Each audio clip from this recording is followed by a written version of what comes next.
ఇక్కడ ఎవడు దోషయ్యా దీంట్లో అంటే నేను క్లియర్గా చెప్తా ఉన్నాను చూడండి సోదరులారా. కాంగ్రెస్ పాత్ర ఏంది, బీఆర్ఎస్, బీజేపీ,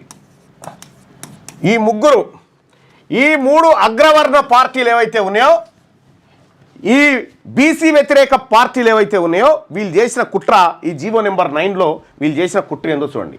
కాంగ్రెస్ పార్టీ బలహీనమైన జీవో,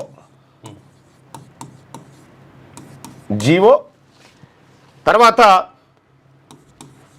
కులగణన రిపోర్టు,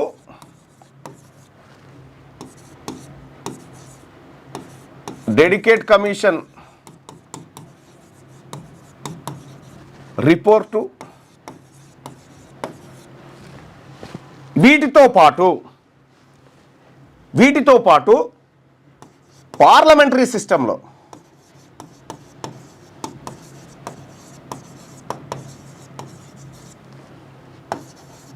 బిల్లును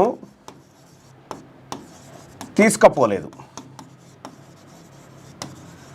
అసెంబ్లీలో అన్ని పార్టీలు మద్దతు ఇచ్చినాయి, మీరు గమనించిరా?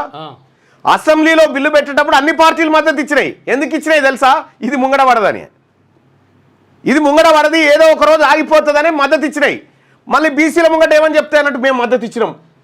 మరి మద్దతు ఇచ్చినటువంటి వ్యక్తులు మూకుమ్మడిగా ఈ బిల్లు పాస్ అయిన రోజే రేవంత్ రెడ్డి గారు ఓ మాట చెప్పిండు, అఖిల పక్షాన్ని ఢిల్లీకి తీసుకపోతా ప్రధానమంత్రి దగ్గరికి అని.